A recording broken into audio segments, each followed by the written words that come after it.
और अब बात कर लेते हैं ठंड और कोहरे की। दिल्ली एनसीआर में ठंड का कहर देखने को मिल रहा है। कोहरे की घनी चादर ने लोगों की मुश्किलें बढ़ाई हैं। सड़कों पर विजिबिलिटी बेहद कम है। रेल और हवाई सेवाओं पर भी इसके चलते काफी असर पड़ा है। ये तस्वीरें भी आप देखिए, बिल्कुल जीरो विजिबिलिटी। उत्तर भारत में आज ठंड और घने कोहरे का असर साफ देखने को मिला। खास करके सड़कों पर आवाजाही में लोगों को काफी दिक्कतों का सामना करना पड़ रहा है और गाड़ियां यहाँ पर रेंगती हुई नजर आ रही हैं। ये तस्वीरें सामने आई हैं नोएडा से, जहां पर बिल्कुल जो विजिबिलिटी थी जीरो के आसपास रही। और ये नोएडा की तस्वीरें, जहां पर धुंध का ऐसा कहर देखने को मिला कि गाड़ियां यहां पर रेंगती हुई नजर आई। आम जनजीवन भी इसमें अस्त व्यस्त दिखा, लेकिन तस्वीरें साफ बयां कर रही हैं ठंड और धुंध का ये मंजर, जहां पर गाड़ियां जो हैं धीमी रफ्तार से आगे बढ़ रही हैं क्योंकि विजिबिलिटी सड़कों पर बेहद कम रही। और इसी दौरान रेल और हवाई सेवाओं पर भी असर देखने को मिल रहा है।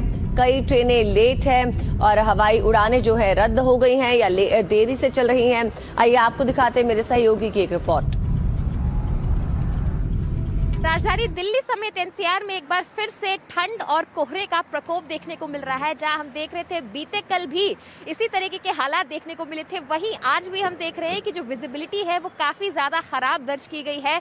मौसम विभाग की तरफ से जो नोटिस जारी किया गया, जो एडवाइजरी इशू की गई है, उसके मुताबिक इस वक्त पालम स्टेशन पर जो विजिबिलिटी है वो 350 मीटर के आसपास दर्ज किया गया है।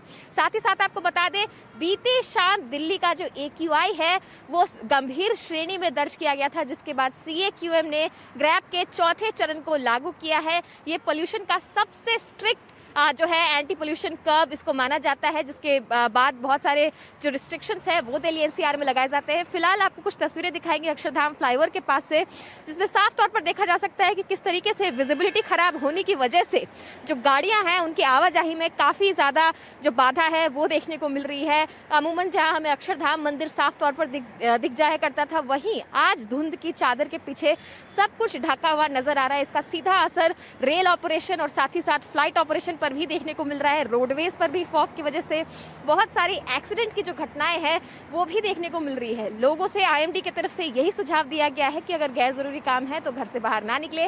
साथ ही साथ जो AQI EWS सिस्टम है उसने ये प्रेडिक्ट किया है कि मौसमी गतिविधियों की वजह से दिल्ली में जो वायु गुणवत्ता है वो गंभीर श्रेणी में ही बरकरार रहेगी। सैटरडे शाम के समय हमने देखा था जो AQI है वो खराब होना शुरू हुआ था, जिसके बाद ग्रैब के चौथे चरण को लागू किया गया था। लेकिन आज भी अगर हम बात करते हैं तो दिल्ली का जो कलेक्टिव AQI है वो 427 के आसपास दर्ज किया गया है, जो कि गंभीर श्रेणी में है। और मौसम विभाग ने अनुमान जताया है कि मौसमी गतिविधियों के वजह से और पश्चिमी विक्षोभ की स्थिति की वजह से इस वक्त दिल्ली एनसीआर में रहने वाले सभी लोगों को कुछ दिनों तक इसी तरीके से खराब वायु गुणवत्ता का सामना करना पड़ेगा। दिल्ली से कैमरा पर्सन गोपाल के साथ अनुष्का गर्ग, NDTV इंडिया।